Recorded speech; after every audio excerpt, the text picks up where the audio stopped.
Hey everyone, how's it going today? And welcome back to another episode. So there is a new bill that was interestingly just reintroduced inside by the House Democrats in order to try to work on Social Security benefits. If you have seen videos related to the debt ceiling bill, I think it's really important to clarify that this is a totally separate bill. This is a bill that was reintroduced, so technically it's an old bill. However, with that being said, they did modify this bill, so it might as well have been considered a new bill. So the big idea is that what's really awesome about this bill is not only is this meant to improve Social Security benefits, but it's also meant to potentially put more money inside of our pockets. And I think that's the most important thing that most of us care about. So in today's video, what I really want to do is I want to talk about all details related to this bill. I want to talk about the increase in the actual amount of money. So if that's something you care about, definitely watch through. And then I want to maybe end this by leaving with some personal thoughts about what this bill really means for us, how the probability of whether or not it's going to approve, and then all of the important good stuff. So hopefully there's still something original to take out of this video. So with that being said, let's just get this video rolling. But as most of you guys know, same exact drill as always, remember to smash the like button. If you guys would like to share support, consider subscribing, hitting the bell, and as always, feel free to leave a comment about honestly anything, even if you wanted to say hi. It is really always great to hear from you guys. So with that being said, let's get this video started.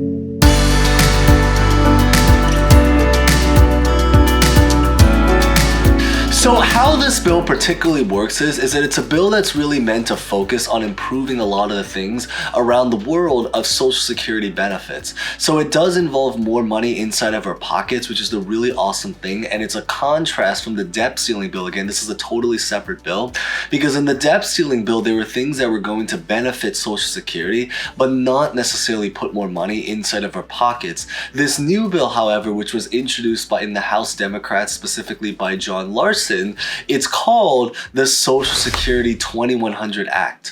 And so what this bill is meant to do is that it's meant to really be a comprehensive bill revolving around Social Security with many of members inside of the House currently in support of it. This bill, the focus of this bill is that it's really meant to preserve and extend Social Security's solvency, but also its actual dollar amount in terms of how much money you're going to be able to receive. Inside of this particular bill, it's going to first off provide a 2% increase in benefits, meaning a $20 increase for every $1,000 worth of payments you receive. But wait, there's more. Additionally, it's going to actually adjust the actual COLA formula, which COLA standing for cost of living adjustment, meaning that the formula that they use to calculate how much Social Security benefits payments you will be able to receive is also going to change in a way that it's going to actually increase payments in that sense as well. Now, in additional to that, so there's even more to it than that, is that they're also going to be changing certain things related to the tax policy about how this works. In other words, what this basically means for us is that they're going to be changing the tax rule about how much you're going to be able to get taxed on Social Security in a way that the long story short is that you will be able to get even more money on Social Security. In other words, you're getting more money because of the 2% increase, you're getting more money because of the actual tax rule that's being changed, and you're also getting more money because of the formula changes that's going to be happening in regards to how they actually physically calculate Social Security. So this really becomes a triple win-win-win in all different angles, which I think is the really awesome thing about it. Now, there are a lot of other special rules that I want to talk about how this particular bill is going to work. For example, first off is that they're going to be raising the cap to $400,000, which originally it used to be around $100-something thousand. So what this basically, long story short, means is that if you are someone that's making under that amount, you'll be able to keep more money on Social Security, which means that you're going to be able to benefit from this as well. So this is just a specific detail about one of the ways that the tax policy is going to change. However, in terms of how they're going to fund this program, it is also going to now increase the taxes, but for people making over $400,000. In other words, what this basically means is that if you are in one of the top tax brackets where you're making a ton of money, you're going to sadly be taxed more. But in return, and again, I say sadly because obviously nobody wants to pay taxes, but it is just kind of part of the system and how it works. But what it also does mean is that the richer people are going to be taxed more in order for the government to collect more money and become richer. And then in return, what they're going to do is that they're going to take that money to fund a lot of these social security programs. And one of the ways is through less taxes for the less rich people. So in other words is that if you are on the high tax bracket, you will be taxed more, but if you are in the lower tax bracket, you're going to be taxed less, which means that you're going to be able to keep more of your money, which I think is going to be awesome and maybe less awesome depending on your particular demographic. But I think for most people here, because I know most people here, they're really just in it for the money, which is important. And I mean, I feel the same exact way as well. I think it's going to be really, really great news for that. Now, additionally on top of that is that a lot of these adjustments are also going to be applied yearly. So what this basically means is that it's not only are you guys going to be able to get a 2% increase, but this also is going to stack up with every single year that goes by. So in other words, they're going to be adjusting this on a yearly basis all the way until approximately 2026. Right now at this current time, the minimum Social Security payments are about $897,000 per month.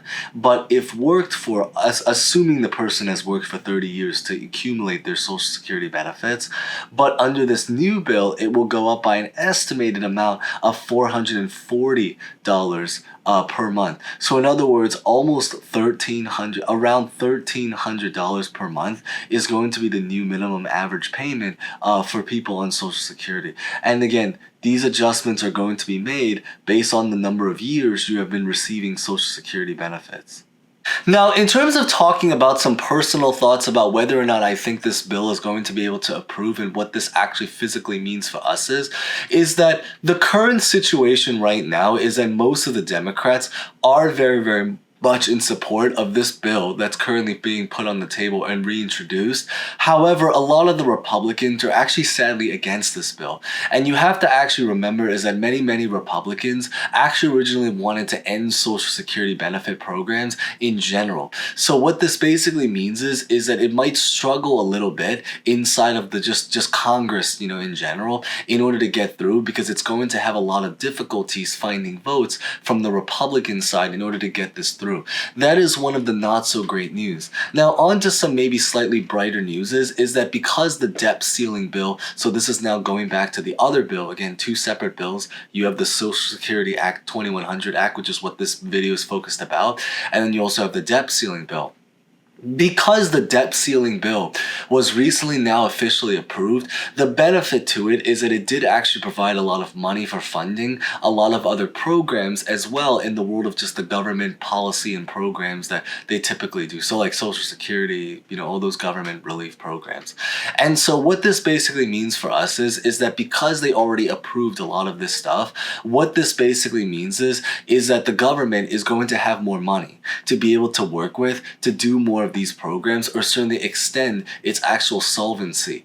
The not so good news is that a lot of the policies related to actually increasing the dollar amount is probably going to have difficulties going through. In other words, the good news is that we will still have Social Security programs, at least for now, until 2026.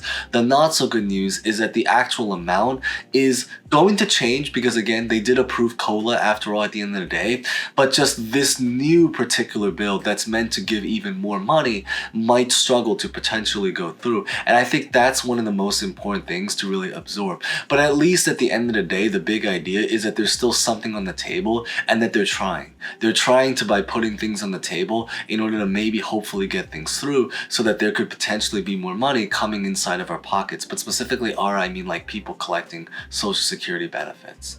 So what this really means for us is that the big idea is that if this bill was to go through, the most probable way that they're going to be able to get this bill through is that they're either going to have to just have, because with the elections coming up again, it's wild because we're literally only 1 year away from the elections, from the presidential elections.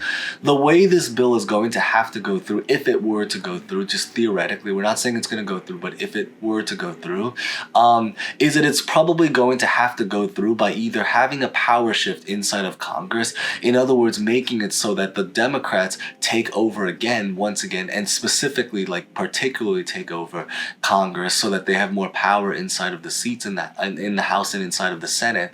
And then, or the other option is that they're going to have to negotiate and maybe include some Republican policies as well in order to maybe appease some of the Republicans so that maybe they can be on board and support this bill if they know that there's other parts of this bill that they also do. In other words, this might potentially be a bill that's going to be reintroduced once again into another new bill. Maybe they'll call it the Social Security 2200 Act or something along that lines. I'm just guessing it off. But that's really the big idea and biggest takeaway from this particular video. So with that being said, that's pretty much what I really wanted to cover in today's update. So a little bit of everything, some good news, some not so good news, some mixed news, some just general news depending on how you see it. So if you found that relatively insightful, thank you guys so much for watching to the end. Remember to smash the like button if you guys hopefully did, or leave a comment for suggestions if anything. Feel free to, subscribe, hit the bell. And with that being said, thank you guys so much for watching. As always, stay safe, stay well, and hope to see you guys next time. Thank you guys so much again.